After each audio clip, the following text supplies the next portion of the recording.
Tak kena kawan sikit tahan tekanan dalam dunia, mesti kena tekan. Tak kena tekan, tak kena gimana.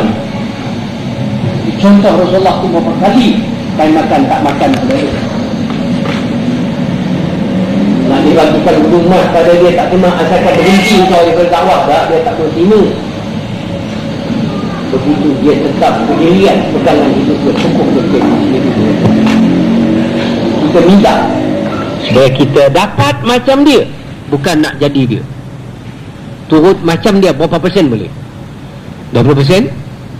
30%? Jadilah kenyang dah kalau 10%.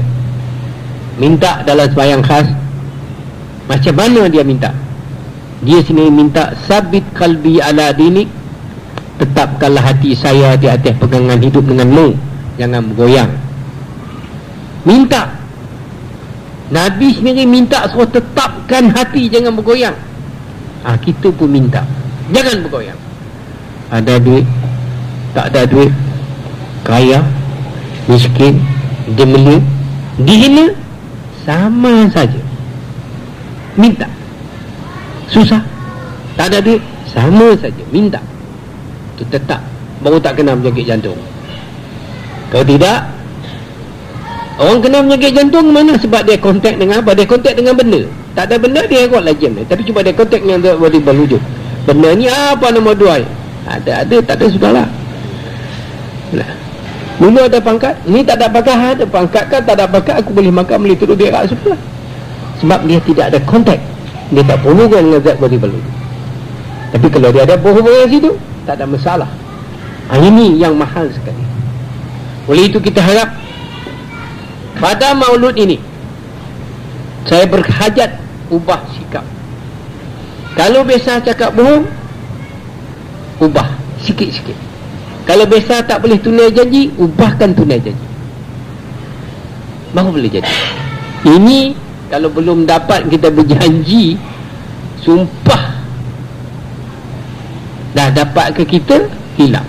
Ini banyak yang ada. Kadang nak suruh sembah dia untuk bersembah. Kalau nak minta berhutang khas dengan kawan, sumpah tu habis tok nenek sumpah. Tak bayar anak Yahudi pun tak apalah, macam-macam sumpah. Saya kedapat ke dia, hidung pun tak nampak. Itu menyusah dia balik, bukan menyenang dia balik. Bila dia buat benda yang macam tu, menyusah diri dia balik. Tiap-tiap orang yang buat salah, menyusah diri dia balik. Bukan kawan yang dia buat tipu ni jadi susah, tak, dia susah balik. Allah ganti balik orang ni dengan sebab dia sabar. Tapi orang yang tipu tu maka dia susah. Esok tengok muka lari. Kata tengok rimau takut, dia takut lagi tempat dengan kawan yang berhutang. Dia lagi takut. Kata kawan tu dah kena kopi, dia tak masuk dah kena kopi. Dia pergi ke dia kopi. Adik-adik tu, cabut ke dia. Dia takut ke manusia. Puncanya pasal bayar hutang mungkin janji. Jadi kita seorang laki-laki, apa yang kita kata, ya, tidak. Kita minta hati kita biar tetap macam mana hati kita, begitu lidah kita. Ini sifat sadiq. Kalau tuan-tuan nak berguru, carilah orang-orang yang sadiq dan wasit. Saya pernah cakap Syanun Ahmad, awak nak berguru kepada Abu Bakar dengan Syari, Ustaz Syari tu, awak tahu tak dia wasil tak? Apa dia Ustaz wasil? Langkah ni wasil pun tak tahu macam mana nak guru. Dia nak bawa manusia pergi ke Tuhan, dia sendiri tak ada kontak dengan Tuhan, macam mana nak bawa kan? Pernah juga saya buat tegur Kadi besar di Kedah dulu, Syah Aziz yang mati. Heboh dia Khalifah Tarekat Naqsyabandi Mujahidin di Kedah. Berpuluh-puluh ribu manusia ikut. Orang tunjuklah kitab dengan saya, kata dia jadi Khalifah Tarekat. Saya kata dia wasil dengan Sultan Kedah, bukan Sultan wasil dengan Allah Ta'ala, wasil dengan Sultan. Dia tak sah jadi Khalifah sebab dia wasil dengan Sultan. Dia tak sah jadi Khalifah. Bercamuk habis tarekat. Ada yang kata wasil dengan ringgit. Tengok anak murid yang ringgit banyak, yang tu lah dia hormat. Anak murid miskin dia buat tak kisah pun, yang tu masih dengan ringgit. Tengok pula orang yang ada pangkat pula macam Cahaya Abad Lawyer, yang tu dia baik pula. Nuh yang naik basikal tu dia tak nampak pula. Tu wasil dia juga, wasil dengan pangkat. Orang guru macam ni kan kita nak guru? Tak boleh. Kalau dia ratit 1000 dia punya tahir, tak boleh pakai. Ini adalah sifat peribadi Rasulullah. Kita boleh timbul 10% je. Peribadi Muhammad Rasulullah tu kita nak. Beruntung kita. Ada satu hadis. Beruntung orang yang jumpa Rasulullah dan beriman dengan Rasulullah. Orang yang berjumpa dengan Rasulullah dan percaya Rasulullah, beruntung sekali, Nabi kata. 3 kali untung. Tuba. Untung. Orang yang tak pernah berjumpa percaya kat Rasulullah, 3 kali untung. Orang biasa berjumpa dan percaya, Nabi kata sekali saja, tuba. Untung sekali. Tapi tuba. Untung. Orang yang tak pernah berjumpa,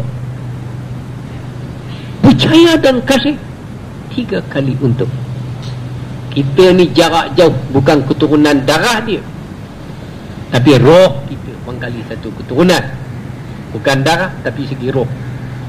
Kita percaya, kita kasih lebih pada nyawa kita sendiri, maka kita tak susah dalam dunia sedang. Walaupun tak ada harta, walaupun bapa tak tinggal harta, walaupun tak ada qualified, tak kelulusan, walaupun orang benci satu dunia, kamu tak usah. Percaya satu dunia tak susah, sebab kita hak Allah. Kalau Allah kasih kepada Rasul, kita kasih kepada Rasul, kita juga dapat bahagian. Ini tinggi daripada pangkat wali Allah. Jangan gila nak jadi wali. Masing-masing semua ratit nak jadi wali belakang. Ambil buah tasbih 3 hari nak jadi wali, berjanggut, berjalan macam orang gila. Jalan elok ada, kenapa pergi jalan mudah? Mari sama kita kasih ke Allah, salawat ke Rasulullah berbanyak-banyak, insya-Allah taala kita dikasih Allah. Jalan senang, kenapa kita pergi jalan susah? Ya ayyuhalladzina amanu sallu alaihi wa sallimu taslima. Terang-terang ada. Kenapa kita pergi jalan lain? Kita kena tipu dengan kebenaran nak jadi keramat. Cukup saja dengan selawat ya Rasulullah. Kata Allah Fahim alaiham, banyaklah kamu selawat ke Rasulullah hingga kamu lihat Rasulullah. Boleh kamu lihat, sama ada mimpi ataupun jaga. Ada pernah seorang ulama mengajar hadis Rasulullah di kanan. Saya ada baca satu sejarah. Rasulullah duduk di kanannya. Bila dia sangkut sikit hadis, dia kelin mata ke belah kanan. Begitu ada manusia yang kontak Rasulullah ikat. Rasulullah bukan mati, Rasulullah hidup. Bukan mati, Rasulullah masih hidup. Hidup, dia berpindah saja alam ini kepada alam ini. Kalau orang yang ada bahagian, boleh jumpa, boleh berguru, boleh tanya, apa masalah? Jangan ada bahagian yang rohnya baik, boleh kontak sampai alam barzakh, boleh jumpa. Siapa-siapa orang yang tu pun boleh jumpa. Kalau ada orang kata ini khayal, dia tak mengaji, tak sampai ke situ, dia tak sampai tahqiq ke situ. Susah banyak cewek. Carilah guru yang sadik dan mursyid. Sedikit ilmunya berkat, bukan nanti banyak berlari-lari tidak berkat. Inilah gunanya kita mengulang hari sejarah ini. Bila kita ingat, kita kasih, kita percaya, kita cinta, hasilnya balik kepada diri kita sendiri. Kita akan jadi orangnya, orang Nabi Muhammad SAW.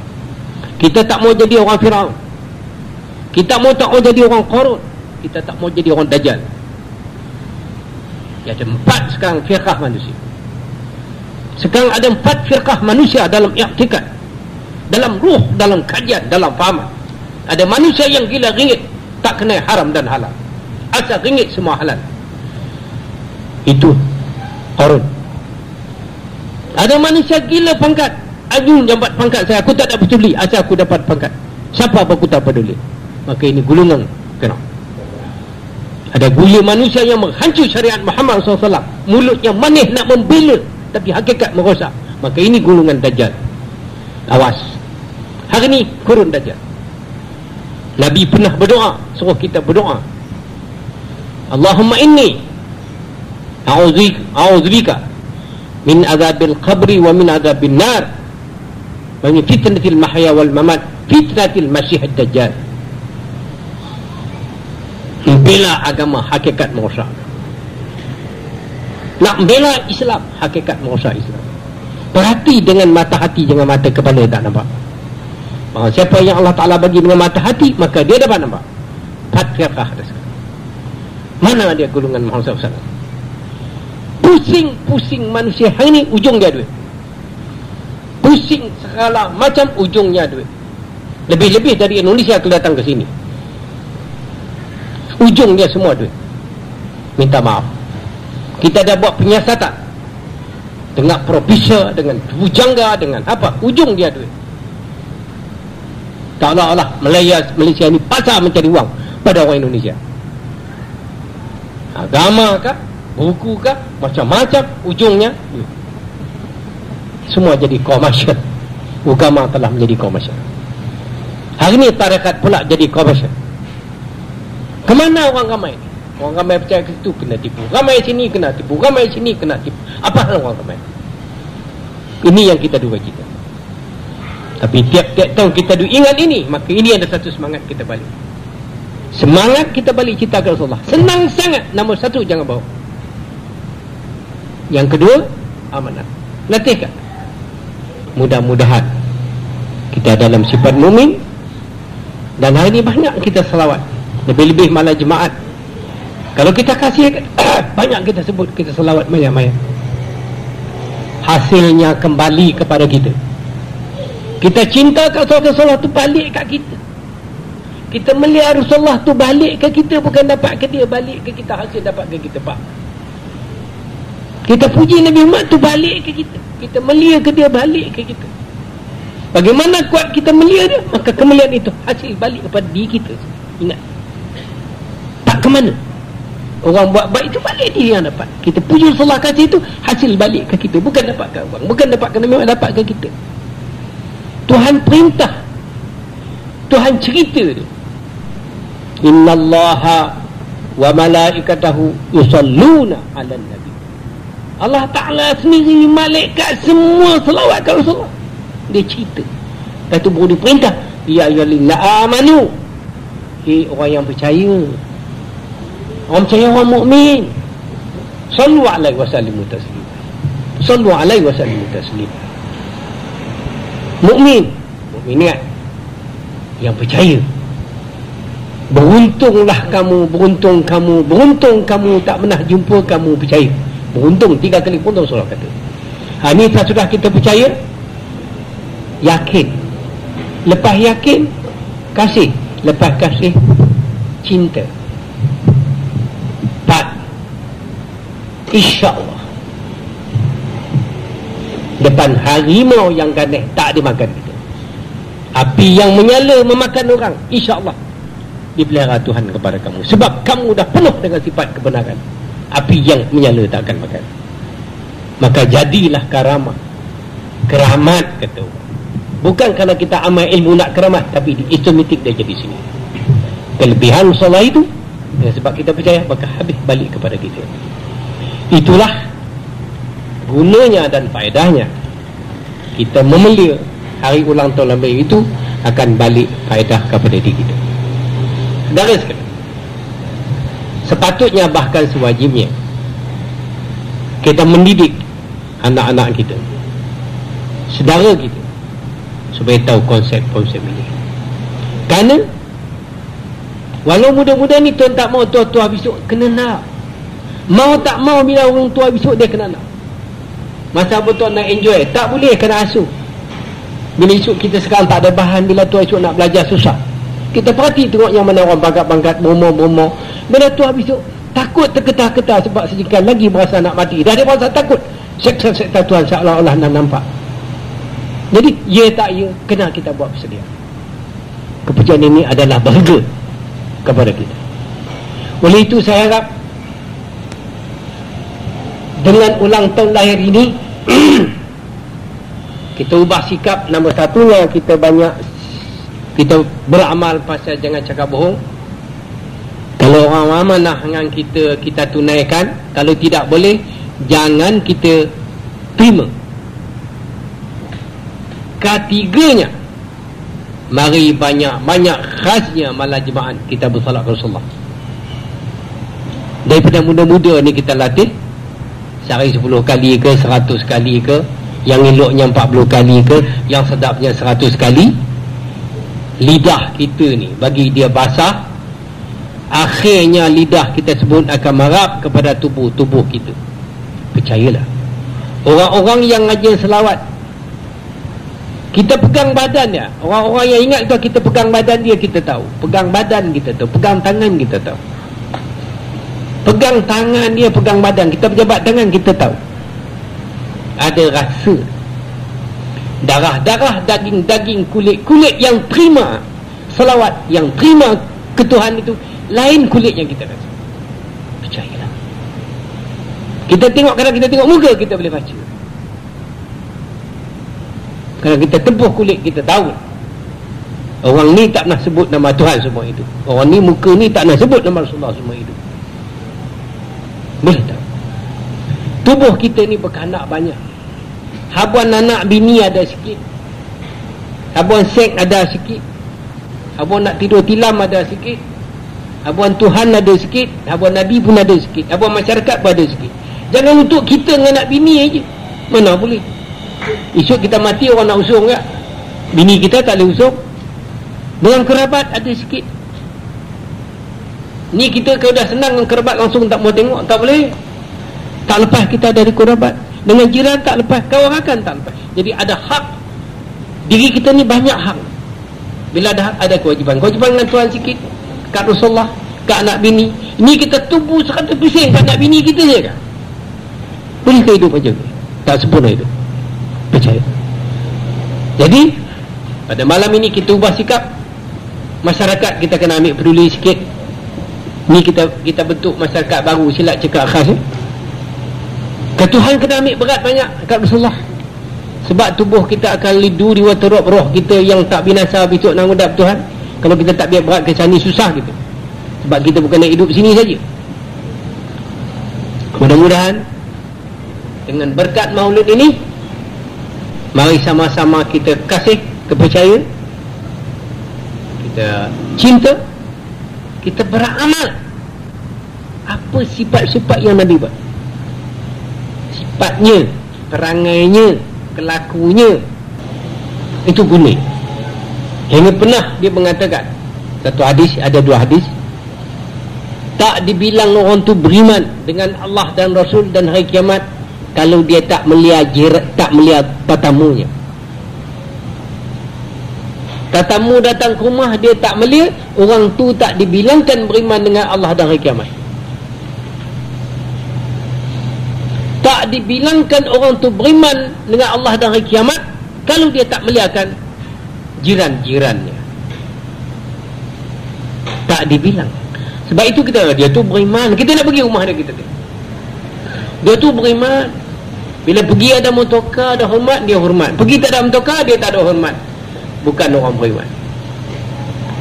Tak ada sampai hakikat iman. Itu duga-duga. Kata Nabi, barang siapa yang betul beriman dengan Allah dan hari kiamat, hendaklah dia melihat dhaifnya, tetamu datang ke rumah. Kadang-kadang melihat tetamu pun bahala juga. Tapi kena beringat. Ada jadi bahala pula. Tapi beringatlah. Sebab baru ni saya kena cerita melihat tetamu. Sebagai satu pengajaran kat awak semua, datanglah abang angkat saya dari Bangkok. Jadi kita ni ingat saudara, tak boleh mandi air panas, tak boleh mandi sejuk. Om Tina bahasa air panas, panas pagi, serai lah saudara. Dia syok kat bini saya pula. Sampai dia kata, kalau ada dalam tanah Siam ni Adik teh ni jadi bini abang. Dia terbit pula sampai lagu tu. Wah, teruk saya, pan-pan saya. Dia kasih ni adik teh ni. Adik teh ni saya cinta. Kalau nak makan nasi, bini saya kena ada tepi dia. Ni pun kena beringat lah. Beringat. Sebab kita hormat, dia terlajak. Jadi isu hormat pun awak beringat sikit lah. Kot dia terlajak. Nasib baiklah saya kata saya ni dah senang masa dah tua. Kalau masa muda dulu, bagat gila bini saya, teruk lah saya. Lah ni kedipan nak pergi gila aku bagat mak teh, tak apalah kan. Memang dia sayang dengan kasih dia, tak masuk gila. Kalau muda-muda dulu, tak semak saya. Teratur ni pun ada syok lagi. Ni satu cubalah. Saya ni punya nak pecah perut. Macam mana aku nak buat ni? Nak hambat pergi Amal Rijau, nak hambat keluar rumah, duk fikir macam mana nak buat. Kalau nak ambil gambar ni nak peluk pula bini saya pun duk padi nak dia kapal tetek dah. Mana tahu dia tak peluk dia jadi suap tetek. Tu dia bawa ramai perhati dia. Jadi hari ni kalau tetamu datang, layan pun patut-patut saya ni ikut dia terlajak. Macam saya terlajak orang ni. Tapi kita cari jalan senang je lah. Tarik rambut dalam tepung, rambut tak rosak, tak putus, tepung pun tak tarik, selamat. Dia keluar pergi, kita pun keluar tinggal rumah. Dia balik mai, kita tak ada, dia pun balik. Selamatlah. Kalau kita duduk rumah tak kawan-kawan. Sampai dia kata ni, kalau dia nak balik, dia pesan pula kalau saya tinggal bini ni, telefon kat dia, dia nak main ambil, nak bela sikit dia teruk ke ni. Dia beritahu anak-anak buah rumah ni, kalau ustaz tinggal aja adik teh ni, beritahu surat kat dia, dia nak main nak ambil bela sikit dia teruk ke ni. Hai, nasib baiklah masa tua ni senang. Kalau masa muda senang, teruk besar. Lari pakat mati tak apa kan. Jadi kena beringat sikit dalam masalah tetamu ni pun. Kena perhati-perhati. Kita buat sama semua, esok dia makan kita balik. Kita beringat ya. Oleh itu saya harap pada malam yang berbahagia ni yang mulia, marilah sama-sama kita beramal sifat Nabi besar Muhammad sebapa yang boleh. Dan tarikh hari ni main banyak kita selawat. Yang eloknya selawat lepas maghrib Rasulullah. Bukan nak apa ke? Selawat ni kena Tuhan suruh selawat, aku selawat. Cerita gitu ya. Tuhan tak nak apa? Kau nak apa dah? Tuhan suruh selawat, aku selawat. Nak syurga dah? Neraka budak dah? Tuhan selawat, aku selawat. Dan aku selawat ni aku kasih kat Rasulullah. Tutup pun. Hasil akan dapat sini ya. Sekarang penerangan sebarengkas. Saya punya style lain sikit. Sebab bukan orang pemerintah, bukan orang undang-undang, orang akidah. Kena bercakap kuat segi akidah dan moral. Sebab kita banyak dari segi akidah dan moral. Segi pemerintah ada orangnya, segi pelisapah ada orangnya, segi tadbir ada orangnya. Kita bercakap segi akidah dan moral yang lebih banyak. Sekarang dengan saya sebarengkas, walaupun sedikit, insya-Allah dapat manfaat banyak kepada ahli kita khas, umumnya orang-orang yang dengar, yang ada bahagian dalam perkara ini. Sekian, terima kasih. Wassalamualaikum warahmatullahi taala wabarakatuh.